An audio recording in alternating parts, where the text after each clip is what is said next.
karena sampai detik ini dari dulu sampai sekarang betapa Allah mengaruniakan nikmat kalian, nikmat kepada kita sekalian, yaitu nikmat iman, nikmat Islam, dan nikmat ihsan. Alhamdulillah, apabila seseorang sudah mendapatkan tiga kenikmatan dari nikmat tersebut, itu seolah-olah semua kenikmatan sudah Allah limpahkan kepada kita. Alhamdulillah. Dan sebaliknya, apabila ada seseorang yang belum merasakan nikmatnya iman, manisnya Islam, dan indahnya ihsan, berarti alhamdulillah orang tersebut belum mendapatkan kenikmatan apa-apa dari Allah. Maka sujud syukur senantiasa kita kepada Allah Subhanahu wa Ta'ala bahwa siapapun, dimanapun, dan dalam bagaimanapun keadaannya, kita senantiasa dinikmati karunia berupa nikmat iman, Islam, dan ihsan. Alhamdulillah. Makan bubur biar gede, makai bumbu sangatlah sedikit. Saya heran kenapa majelis Tuhan semakin sempit. Oh, ternyata orang-orang pada perdagangan walaupun bergigi. Maka dari itu ada yang sekalian, mari kita menutup pintu langit, muliakan hadirat Allah Subhanahu wa Ta'ala.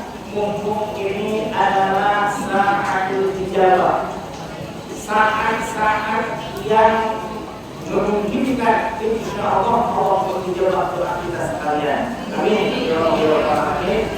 Mudah-mudahan majelis doa semakin berkah. Keluarga kita semakin sakinah mawaddah warahmah. Putra-putri kita semakin soleh dan solehah. Kita selaku orang tuanya pun semakin soleh dan solehah. Dan kita sebagai guru-gurunya semakin soleh dan solehah. Kita semakin bermujahadah kepada Allah Subhanahu wa Ta'ala agar ditingkatkan ibadahnya, ditingkatkan mujahadahnya, ditingkatkan murahnya, supaya kita bisa menunaikan haji Mekah, ziarah ke Nabi di Madinah Al-Munawwarah, menjadi haji mabrur, pulang-pulang ke tanah air besar memberi tanah dan sawah, bisa membangun rumah yang megah, beli mobil yang mewah, asal istri mah jangan lambat. Oh gitu aja.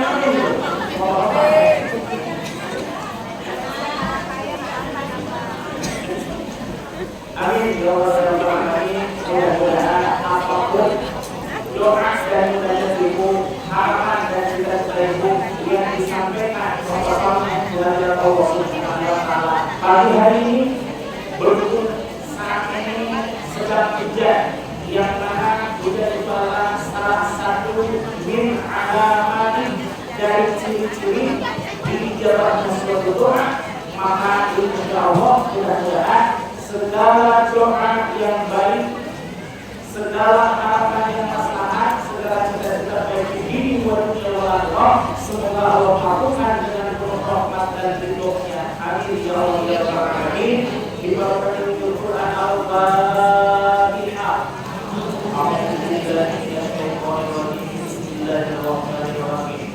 Alhamdulillahirabbil alamin arrahmanir rahim maliki yaumiddin. Iyyaka na'budu wa iyyaka nasta'in. Ihdinas siratal mustaqim. Siratal ladzina an'amta 'alaihim ghairil maghdubi 'alaihim waladdallin.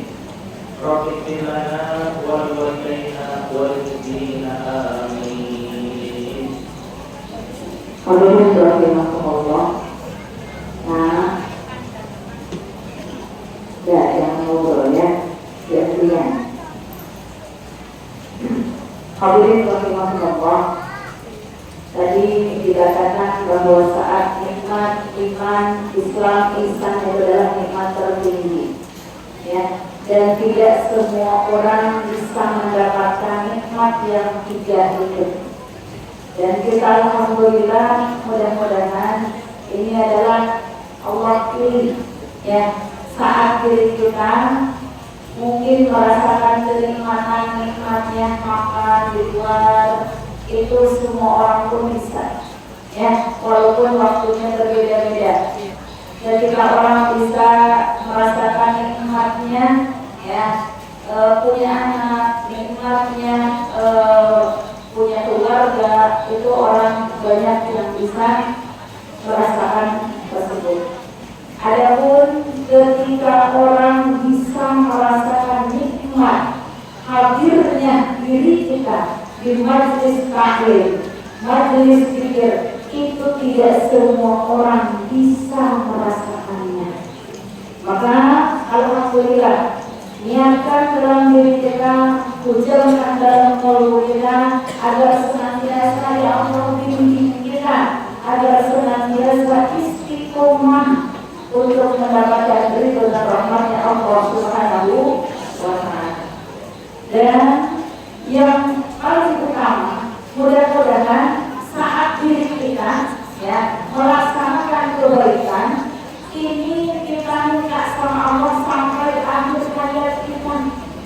Kalau kemarin masih ingat Bu, kemarin kebetulannya yang paling utama, saat kita merasakan kebahagiaan, maka mintalah kebahagiaan itu sampai akhirat. Saat kita mendapatkan yang tidak nikmat,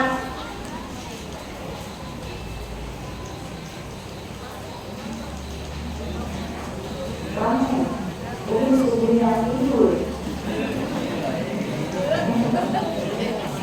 Lalu anak-anak ya, saat kita merasakan tidak yang nyaman dalam diri kita, tidak mungkin menurut kita itu mengecewakan, menyedihkan dan lain sebagainya, ridholah atas ketentuan Allah dan mintalah cukup sampai di dunia saja. Masih ingat Bu?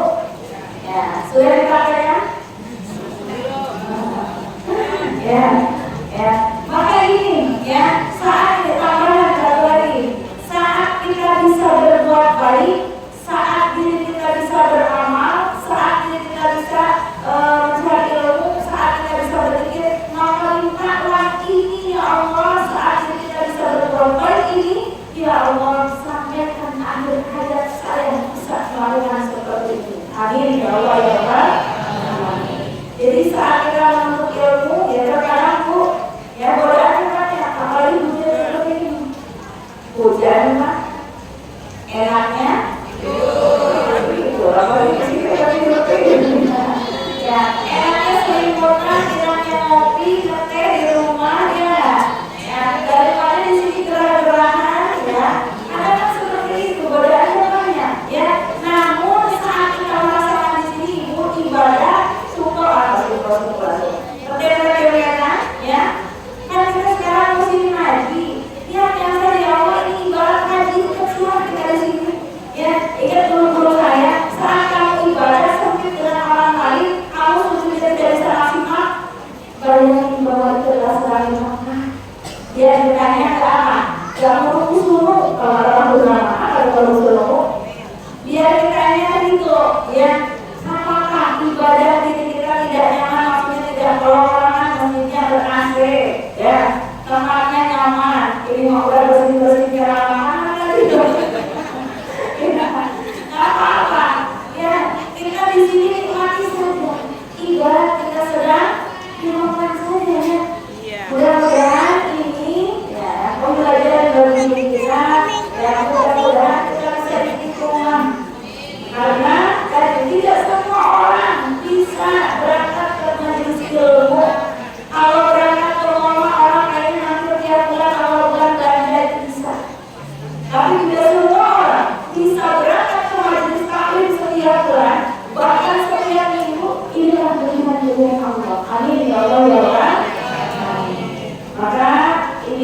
dia terus minta sama Allah, ya Allah saya beramal, ya Allah saya mencari ilmu ini sampai akhir hayat saya bisa dengan istiqomah. Amin ya Allah ya Rabbal alamin. Bapak Ibu hadirin yang sekalian, apa yang terjadi saat ini, kemudian detik-detik Subhanallah mengingatkan saya ketika tahun 2000 berada di Situ Bondo. Situ Bondo mana Bu? Oh, Cilung Situ dong, Cilung Situ ya. Nah, di saat di Situ Bondo saya ada kuliah umum stadium general, seluruh mahasiswa dan santri gabung di aula. Santrinya saat itu 17.000 ditampung dalam satu aula. Bangga lebih bangga dari ini. Nah, saat itu yang diundangnya adalah Syekh Ismail Al-Yamani dari Al-Karoman. Gurunya dari guru saya, yakni Kiai Haji Khalil As'ad. Di dalam satu makalahnya, saya ingat betul karena makalah dari Syekh Al-Yamani saya langsung tulis, dan sekarang ternyata hubungannya dengan Al-Quran nomor 26. Subhanallah ya. Beliau menyatakan malam yakun laku bidayatun mudrikah. Barang siapa yang di dalam seseorang tidak memiliki permulaan yang menderu-deru, semangat yang menggelegar, lam yakun nihayatun mudrikah, pasti orang tersebut tidak akan mencapai tujuannya dengan penuh semangat. Beliau tidak menjelaskan tentang untuk mencapai semangat itu bagaimana caranya, untuk memulai sesuatu itu bagaimana permulaannya.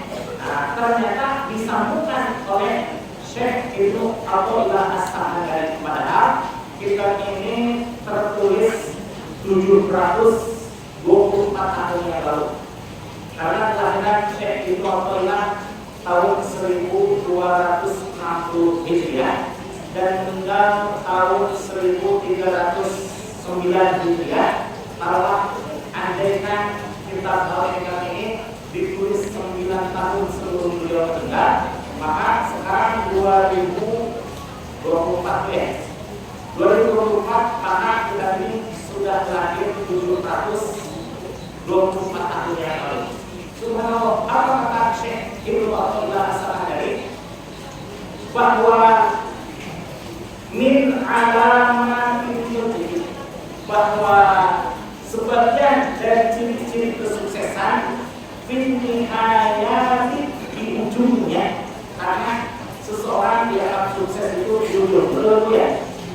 Kita melihat orang pintar, wah subhanallah, itu pakai kebaca Al-Quran, hadis, Allah semua, tidak tahu bahwa ketika pesantrennya dia tidak sengsara apa gitu ya, sering makan gitu ya, orang-orang pada makan di rumah puasa gitu ya, karena tidak punya uang gitu ya.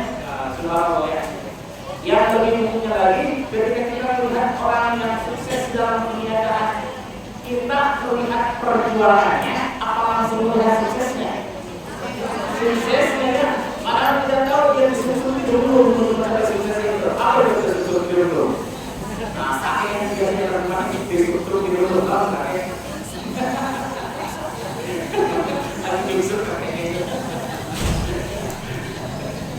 Kaki jadi kepala jadi kaki untuk mencapai kesuksesan, bertahun-tahun hidup hemat dan sebagainya untuk diputarkan kembali, akhirnya mencapailah dia pada suatu titik kesuksesan. Betul? Nah, kita alihkan ke dalam kesuksesan secara ukhrawi, kesuksesan secara hakiki, bahwa yang disebut sukses adalah kalau seseorang itu mendapatkan ridho dan rahmat Allah. Nah, definisi sukses apa itu katanya? Kalau kalau seseorang memperoleh ridho dan rahmat Allah. Subhanallah. Tidak apapun itu, yang penting ridho dan rahmat Allah. Kita punya anak pengen belajar, pengen sukses, pengen kuliah, pengen masuk, tujuannya untuk apa? Mencapai rahmat dan ridho Allah. Suami berniaga, bekerja, mencari nafkah dan jual apapun itu, inginnya sukses, tapi sukses yang sesungguhnya adalah mendapatkan rahmat dan ridho Allah. Ibu-ibu ada di majelis taklim, anak-anak ikut pengajian, bapak-bapak ikut juga di majelis taklim dan majelis zikir. Tujuannya untuk apa? Mendapatkan rahmat dan ridho Allah. Ilmu rumah itu hanya sampingan, yang jadi tujuan apa? Rahmat dan ridho. Kalaupun kok tidak mendapatkan ilmu, misalkan ya, kalaupun kok tidak mendapatkan ilmu, tapi rahmat dan ridho Allah sudah dipegang, sukses tidak? Katakan lagi, ya Mas'udin, Ibnu Mas'ud, jurusan fi majlis ilmi, la tamassu Qur'an wa la tahtu hafal, khairul laka min rizqi alfi roba. Wahai Ibnu Mas'ud, duduknya engkau di majelis taklim, tidak membawa pulpen, tidak memegang buku untuk menulis dan mencatat apa yang didiskusikan dan diterangkan di majelis taklim tersebut, khairul laka min rizqi alfi roba. Jauh lebih dekat ketimbang orang yang memerdekakan budak seberapa? 1000 orang budak. 1000 orang budak itu adalah sampingan. Yang menjadi tujuan adalah mencapai rahmat dan ridho Allah. Mendapatkan ilmu sampingan, mendapatkan kawan yang banyak sampingan, mendapatkan relasi di dalam bisnis sampingan. Tujuannya tetap apa? Rahmat dan ridho Allah. Bahkan Nabi Muhammad SAW suatu malam beliau dilihat oleh Siti Aisyah radhiyallahu anha tetap menjalankan qiyamul lail. Kemudian suatu malam memperhatikan inilah Siti Aisyah radhiyallahu anha bertanya kepada Rasulullah, ya Rasulullah, bukankah surga sudah kau jaminkan oleh Allah Subhanahu wa taala? Bukankah neraka sudah Allah haramkan untuk dirimu wahai Rasul? Tapi kenapa ibadah tubuh ini wahai Rasul sampai-sampai tak luput karena banyaknya ibadah?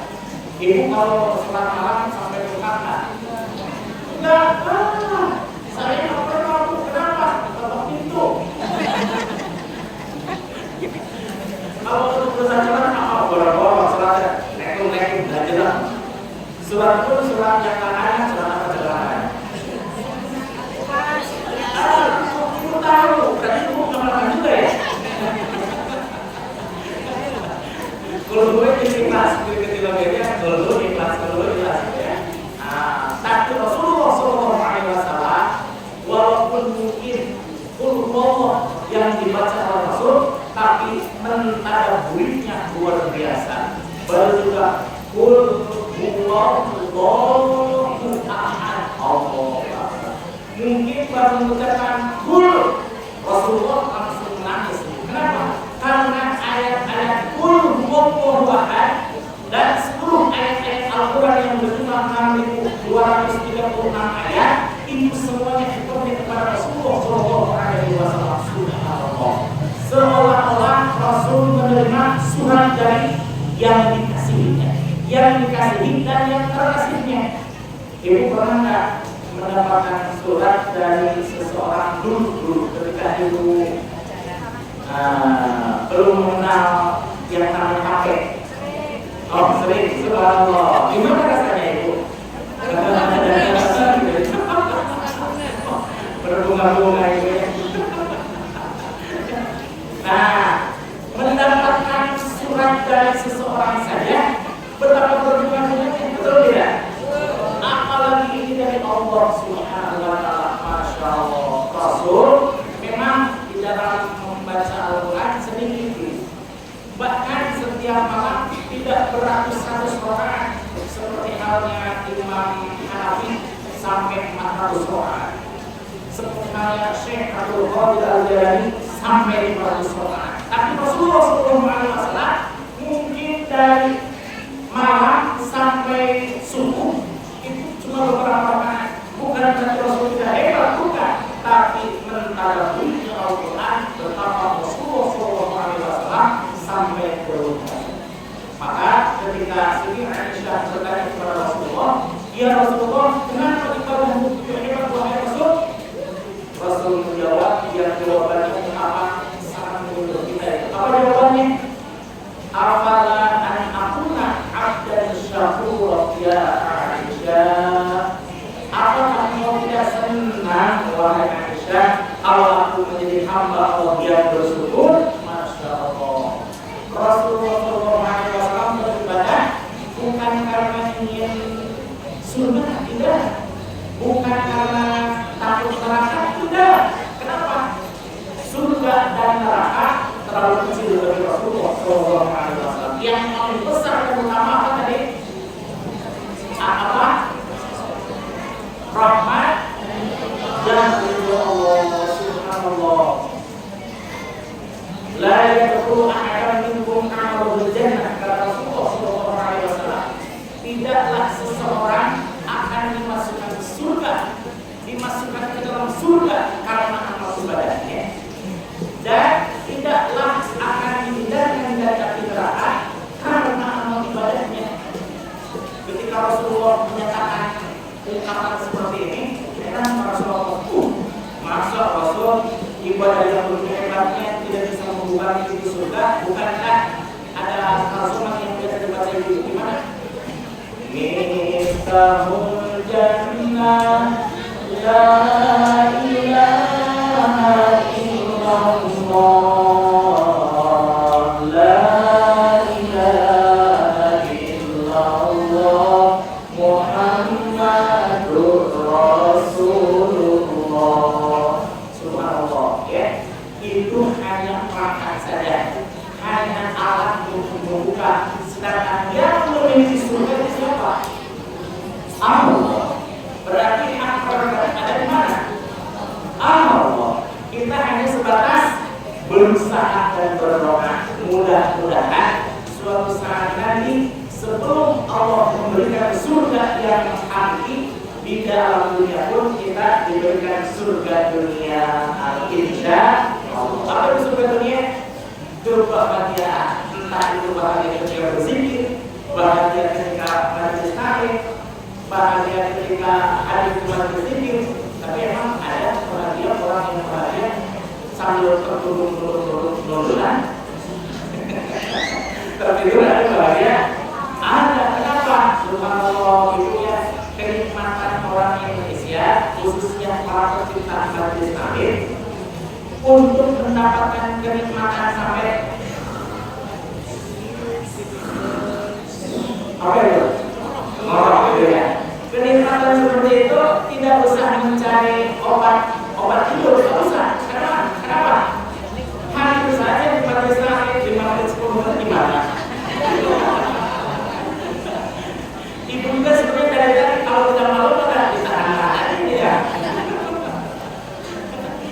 Kalau anak-anak saja dilihat dari kemarin dari sore ya, kemudian malam diisi dengan zikrullah, kemudian malam dia mulai jam 4 sampai subuh sampai isyraq sampai sekarang aja inginnya mereka makinnya malu ya.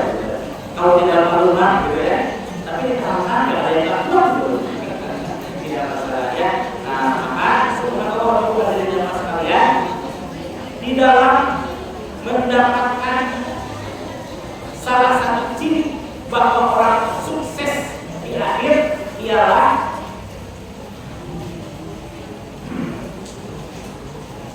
al-ruju' ila Allah, kembali kepada Allah. Ingat tujuan kita bahwa segala sesuatu ujung dan K-nya rahmat dan ridho. Sekali lagi, ujung dan K-nya rahmat dan ridho. Hadirin rahimahullah, tapi garis bawah sedikit. Ketika kita kan tujuan kita ingin ridho dan rahmat Allah. Saat tadi saya mengatakan ketika diri kita tidak akan sampai sukses kalau tidak ada niat yang kuat. Menjaga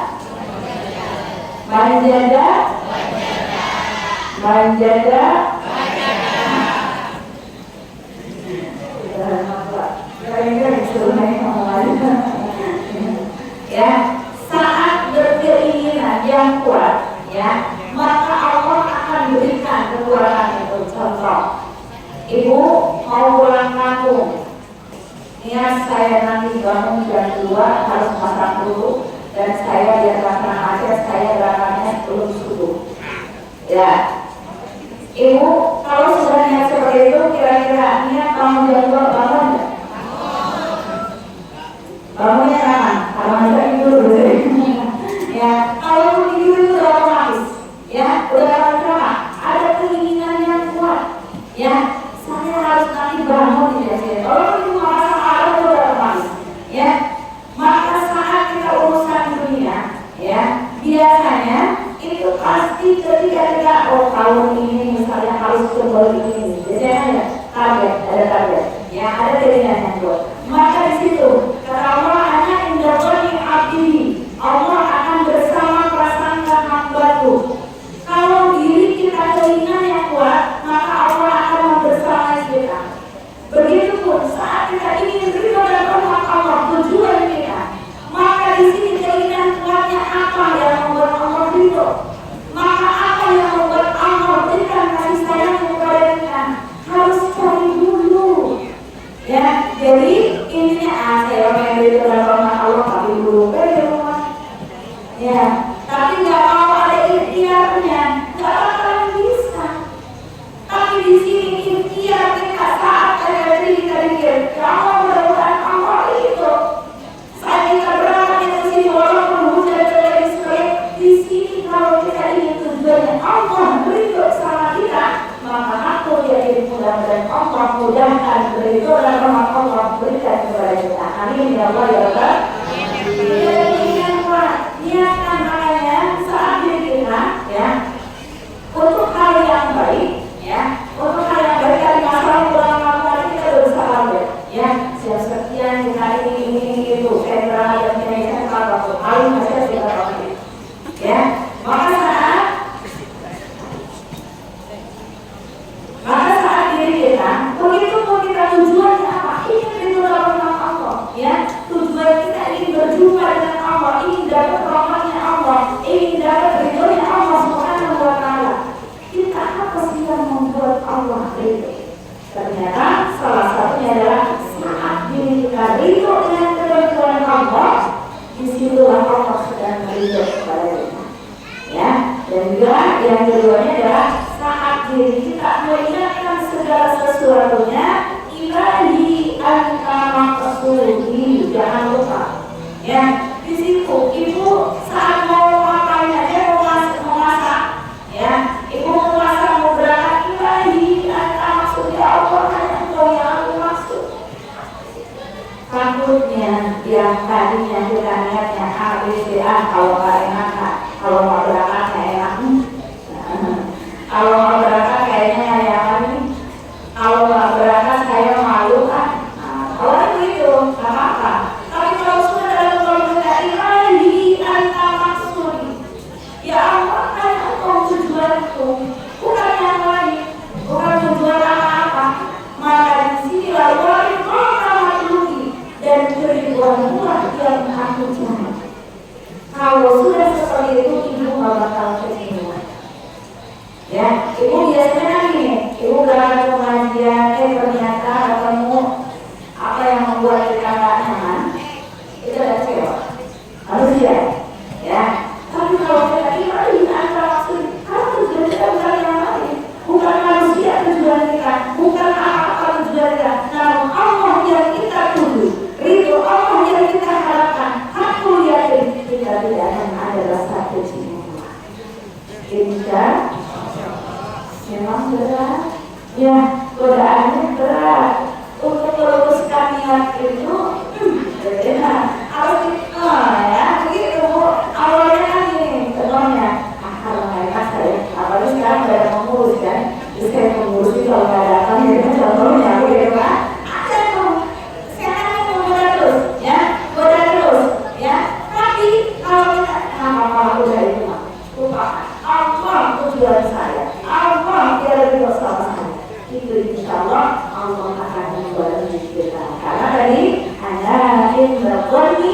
abdi. Allah akan bersama prasangka hamba-Nya. Maka disinilah ya saat diri kita ketika melakukan sesuatu mudah-mudahan karena tujuan kita Allah ya, tujuan kita Allah, mudah-mudahan tadi tujuan kita kan akhirat. Hidup kita bukan hanya di dunia sebentar. Ibu umur berapa Bu? 40, 35, 40, 50.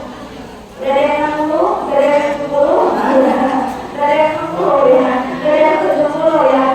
Kita lihat umur Rasulullah berapa? 63. Umur Rasulullah 6. Sekali lagi, umur Rasulullah berapa?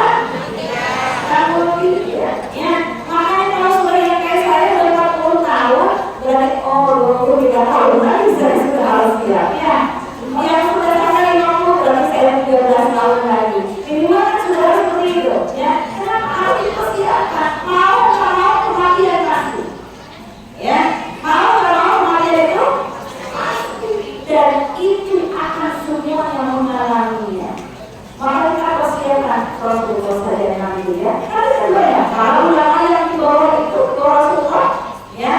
Ketika ada yang di atas Rasulullah ya kalau sudah lewat dari 63 ya kita itu bonus berarti lebih persiapannya lebih matang. Ya Allah. Ya kenapa? Karena ini yang harus kita persiapkan. Bukan bagaimana saya biar bahagia di dunia punten.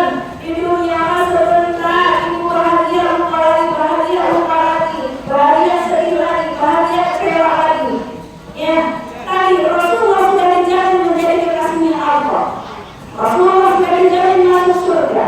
Rasulullah sudah apa lagi? Dijamin segala sesuatu terhindar dari siksa api. Sudah semua telah dijamin. Udah dijamin jadi kasih Allah. Tidak. Jadi dikasih suami ibu. Saya belum tentu. Suami kita pun. Ya, belum tentu. Ya, kenapa? Manusia ada ikut yang lainnya. Ya, sekarang cinta sama suami kita kadang kita ingat anak. Ya, kita ingat pekerjaan, ingat yang lain. Ya, ingat yang itu Rasulullah yang sudah pasti dijamin Allah, kekasihnya Allah. Kita dijamin kekasih suami saya ada lupanya, belum tentu. Ya, anak-anak bilang sayang sama kita, belum tentu. Siapa yang jamin kita? Tidak ada, cuma kita yang akan menghadapi kematian itu. Amal kita yang akan membantu kita. Ya, kita ketika terhadap manusia, terhadap kebahagiaan dunia, hanya sewajarnya. Sewajarnya dan lebihan. Sewajarnya asik. Ya, jangan berlebihan. Ya, kalau kita dunia melulu, ya kan sekarang kita dikira harta melulu, ya kan dunia lagi, harta lagi, kekayaan lagi, itu hanya ada dalam pikiran kita. Pasti manusia tidak jauh dari situ, loh. Ibu lihat ada yang mukanya glowing, pakai apa itu glowing, dia kalau coba, ya, itu ini biasanya kayaknya mahal, ya. Ada patroli nggak usah itu pakai dorongnya ada urusannya.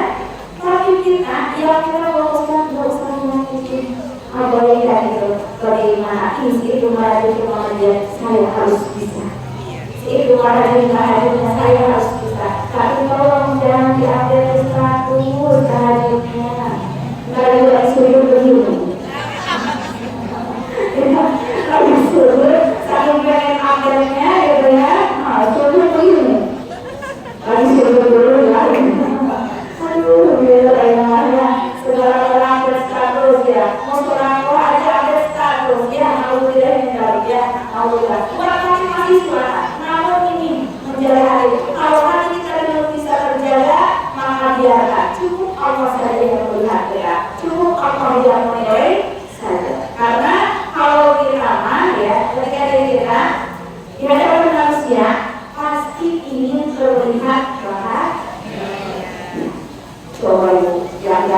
biasanya jalan-jalan, makan-makan, ya betul nggak Bu? Ya, yang di atas nggak pernah ibu lagi makan sama ikan nasi doang, nggak pernah.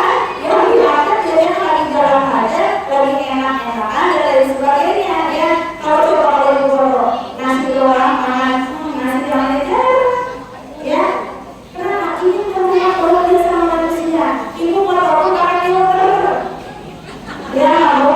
Ini pakai filter ini. Ya apa sih yang itu ya buat saya ini.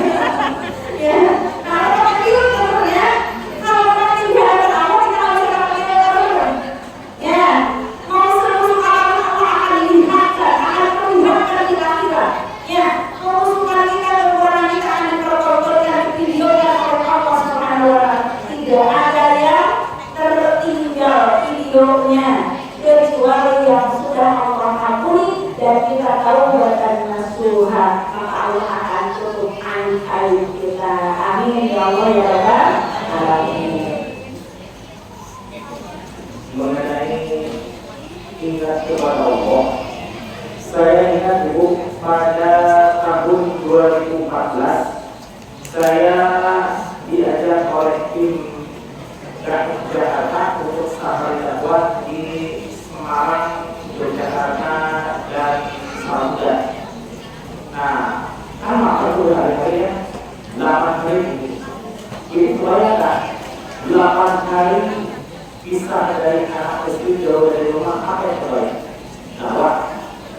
Nah, tidak, kenapa dakwah?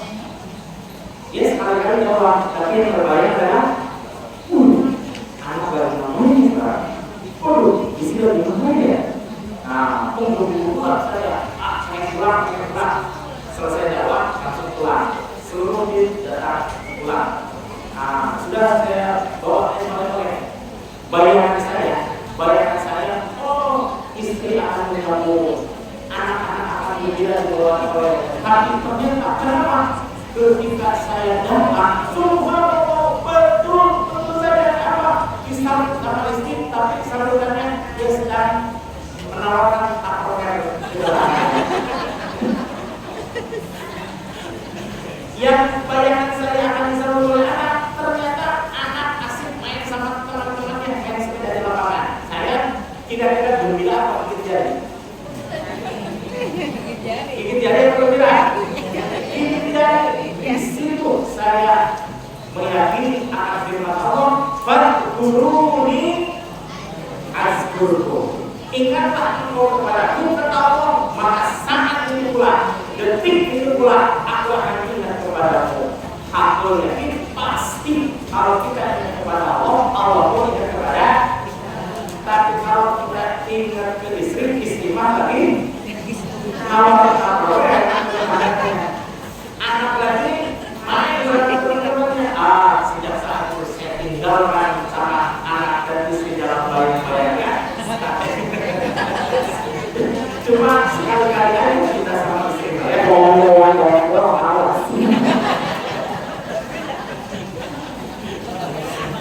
Sekarang Ibu, putra saya yang pesantren di situ di Ponorogo, yang satu pesantren di Banten. Kira-kira hati saya takut nggak? Khawatir nggak? Khawatir.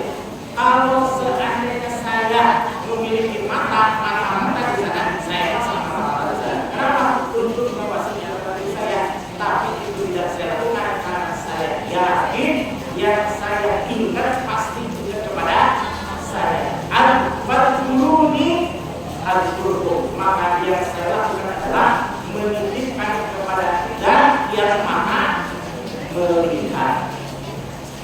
Ibu pernah nggak merasa ditinggalkan oleh Allah? Merasa tidak? Belum pernah ya? Belum pernah. Tapi pernahkah Ibu merasa tidak diperhatikan oleh putra kita? Sering. Pernahkah Ibu merasa diabaikan oleh suami dan istri kita? Sering. Maka hal seperti itu sama dengan saya. Kita senang bersama Ibu. Justru itu. Biar tidak kecewa, ingat firman Allah. Wadkuruni azkurkum. Ingatlah engkau kepadaku, maka pasti saat itu aku ingat kepada engkau. Jadi kalau itu ingin mengetahui Allah kira-kira sedang ingat kepada saya tidak? Bagaimana caranya? Kita sedang berzikir kepada Allah. Berzikir kepada Allah bukan berarti harus ngomongin tasbih kemana-mana, ngomong tasbih tidak. Tapi ketika kita berjalan, masya Allah kita daun-daunan, masya Allah itu mohon-mohon betapa sangat sebenarnya karena dihidupkan oleh Allah. Kemudian melihat pohon kelapa, melihat pohon mangga, melihat pohon cabai, tanahnya sama, pupuknya sama, airnya sama, tapi kenapa ketika tumbuh buahnya ditarik-naik, apa? Betapa sangat unik ya. Ada batoknya, ada kapasnya, ada airnya, ada kelapanya. Maka rasanya manis, betul ya. Tapi ketika tanah ditumbuhkan dengan cabai, rasa buahnya apa? Betul. Pohon asam, rasanya buahnya seperti apa? Asam. Itulah tanda-tanda kekuasaan Allah. Jadi segala sesuatu membuat kita ingat kepada Allah. Itulah dalam artian hakikat zikir kepada Allah. Maka kalau kita ingat kepada Allah, pasti saat itu pun Allah sedang ingat kepada kita. Tapi kalau kita lupa, kita kasih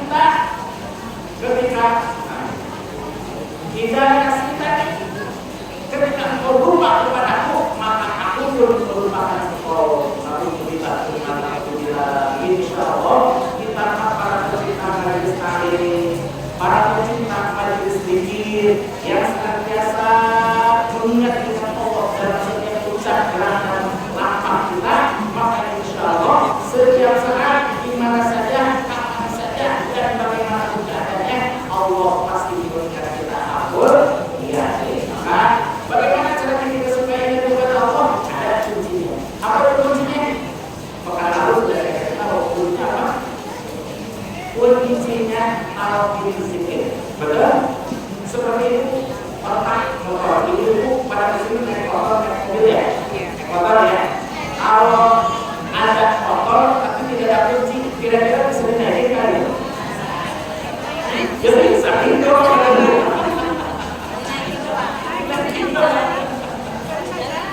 nah, bagaimana supaya jalan? Maka kunci kontaknya masukin putra. Betul kan? Nah, kalau seandainya kita tahu kita sudah ada, kuncinya sudah ada, sudah punya kita, tinggal bagaimana cara menggunakannya. Di sini dijelaskan juga al-rujuu ila Allah bil hidayah. Maka kembali kepada Allah dalam setiap permulaan. Maksudnya adalah bahwa ketika kita memiliki kunci zikir, maka gunakan itu kunci zikir untuk zikir kepada Allah, mengingat kepada Allah, yang terbayang pada kita bahwa Allah Maha segala-galanya, Allah Maha Pencipta, Allah Maha Pemberi rezeki. Maka insya Allah kalau seandainya setiap saat, setiap tempat, setiap waktu kita mengingat Allah, Allah pun pasti mengingat kita. Insya Allah ya, kita setiap hari, setiap saat, setiap pekan silami zikir kita kepada Allah. Kemudian kalau seandainya kita lupa, ingat lagi. Kalau seandainya terputus, sambungkan lagi. Itu pesan dari guru kita yang sangat simpel tapi istimewa sekali. Bagaimana hadis ini itu harus senantiasa penting ya. Kata Rasulullah SAW, "Kun ma'allah." Tetaplah istiqomah bersama dengan Allah. Bersama dengan Allah itu bagaimana? Apakah setiap saat kita harus bersama Allah di setiap waktu, setiap saat? Iya. Nah itu kun perintah dari Rasulullah SAW. Rasul pun menyadari bahwa tidak setiap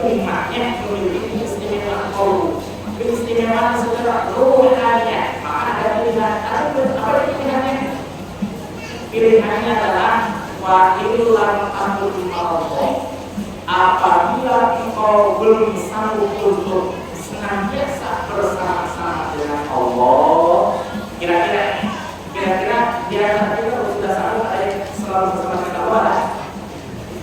Pakai barangkali kan? Kalau nomor satu tidak bisa, poin yang kedua. Apa itu poin yang kedua? Fa'inu lam takun ma'allah kun ma'akmat karena lahu ma'allah. Kalau seandainya engkau belum bisa bersama selamanya bersama dengan Allah, maka bersamalah dengan seseorang yang seseorang itu selalu bersama dengan Allah. Fa'innahu karena bersamanya kau dengan seseorang yang selalu bersama dengan Allah, yusiluka ilallah, akan bisa mengantarkan dirimu kepada Allah. Maka pilihan yang kedua adalah kita memilih guru apa ya? Guru silat, guru mursyid yang membimbing, yang mengarahkan harus begini di dalam mencapai rahmat dari Allah. Salah satunya adalah kalau seandainya putus, sambungkan. Kalau seandainya lupa, ingatkan. Seandainya putus, sambungkan. Seandainya lupa, itu kira-kira berat apa enggak?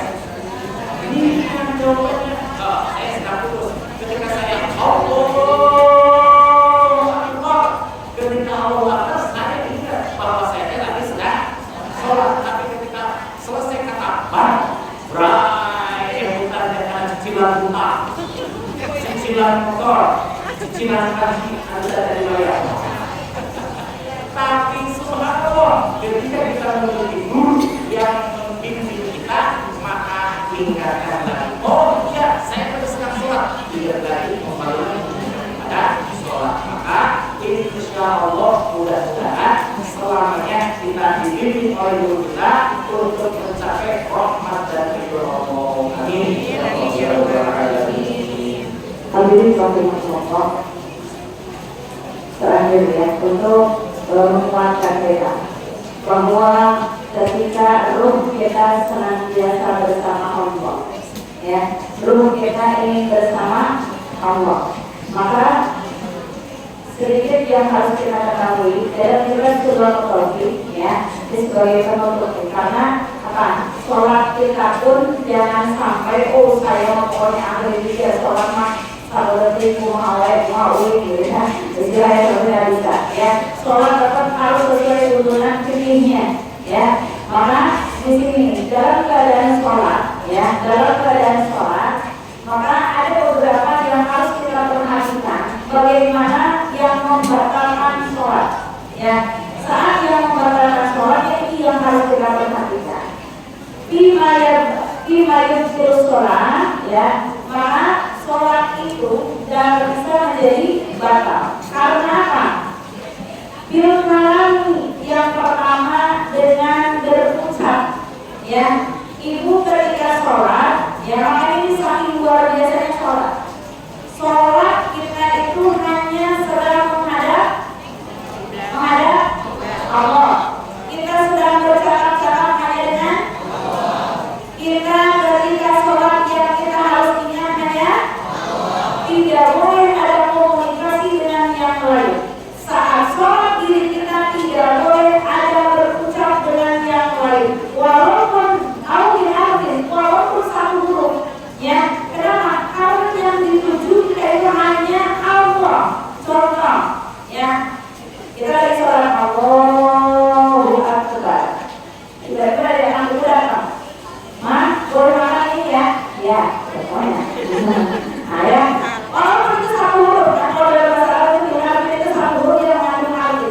Ya, kan dia doang kan? Ya, itu sudah batal sholatnya. Ya, walaupun hanya satu kata, ya, atau oke, ya. Nah, itu sudah batal, ya. Ketika sholat kita memang harus diperhatikan. Jangan sampai di sini ketika kita sholat, ya, oke, kita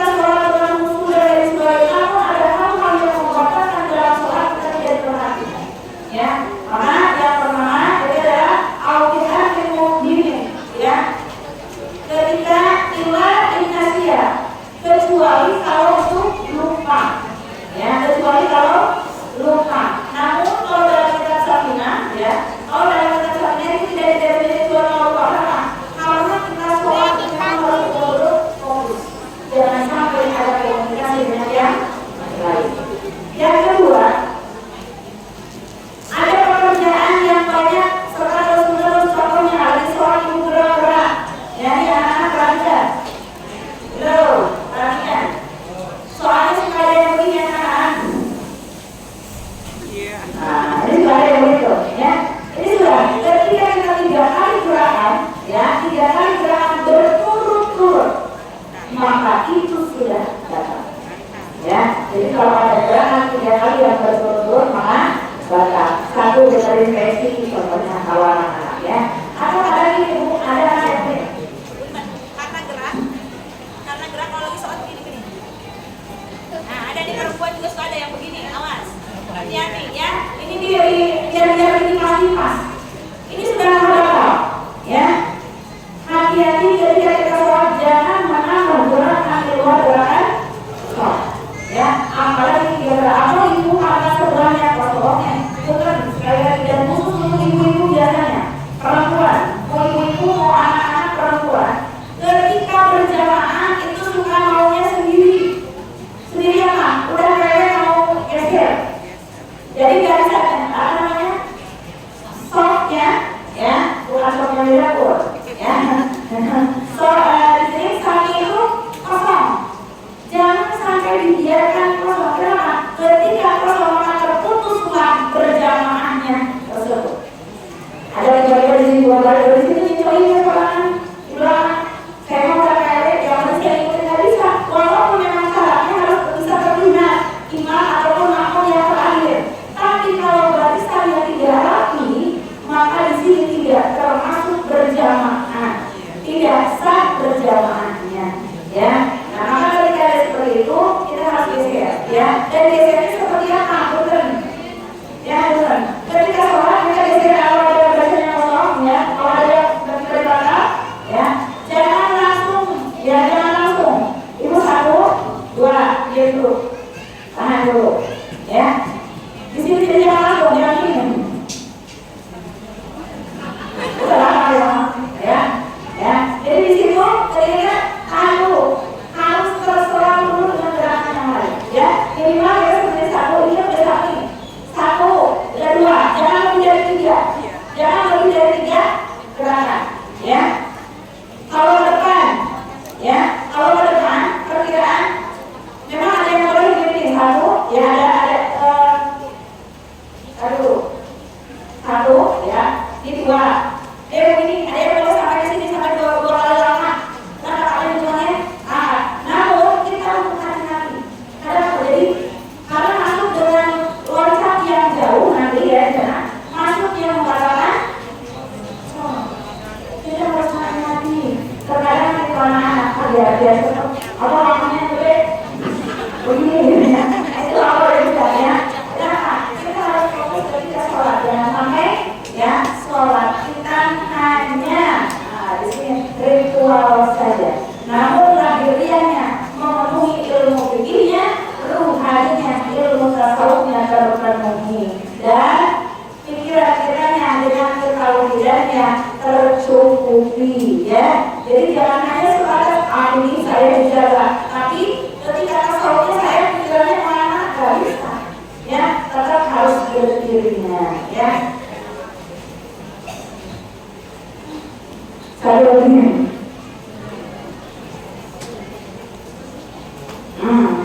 Udah. Nanti untuk kajian penasaran di pertemuan depan, ya, maksimalnya. Tadi untuk masalah gerakan, apapun masalah ucapan. Semakin kita tidak bolehnya berkomunikasi dengan selain Allah. Contoh, ada yang kamu, ya, itu di sekolah.